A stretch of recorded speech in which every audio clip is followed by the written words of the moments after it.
Napakasarap mamula-mula, napakaganda ng benefits na dala. Makakatulong, magbigay matingkad lalo na sa kutis at nagbibigay pantay na kulay, nagbibigay sa'yo ng malusog, maningning na glow sa kutis. Kumuha lamang ako ng maliit na mansanas, maliit lamang po ang kakailanganin pagkatapos kinadkad ko na rin po ito.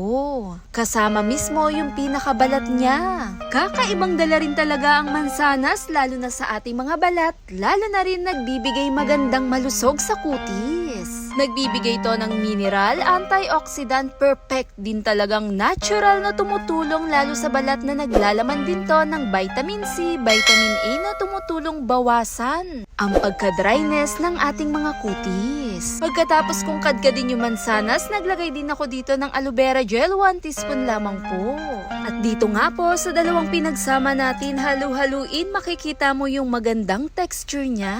Dito nga po sa ating ginawa, napakagandang panatilihing hydrating na nagbibigay moisture lalo na rin sa ating mga balat. Dahil ang mansanas, tumutulong na rin tong mag-exfoliate, naglalaman na rin to ng mga natural acidic. Nagbibigay pantay na kulay na pinapanatilihin itong brightening ng ating kutis. Pinapalusog at radiant glow din talaga pagkatapos naglagay ako dito ng 1 teaspoon po ng coconut oil. Pinapanatilihin itong moisture ang ating mga balat. Sa mga pinagsama-sama natin, napakaganda nito gamit-gamitin. Bago tayo maligo, i-relax natin ang ating katawan. Maganda gamit-gamitin pang scrub po na nagbibigay ng kaputi-puti at pantay na kulay, lalo na rin nagbibigay tingkad din talaga to sa ating mga balat. At heto na nga ang tamang texture, lagay lamang ito sa maliit na paglalagyan, pwede mong gamitin pang araw-araw. Direkta nga lang tong ilagay sa ating balat, lalo na sa parting leeg, buong katawan po ay pwedeng-pwede. I-relax natin, i-massage natin, panatilihin nating smooth na tumutulong mag-exfoliate na rin to.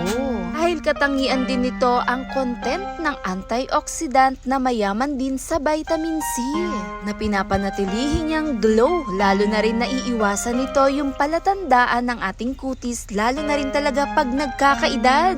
Dahil dyan nag-uumpisa yung nagkakadry o yung hindi nating gusto lalo na sa ating mga balat. Dito nga sa dala ng mansanas, napakaganda talaga nito, ang dami niyang benefits lalo na rin sa ating mga kutis. Bukod naman din talaga sa napakasarap nitong kain-kainin, napakaganda ng dala lalo na sa ating mga balat.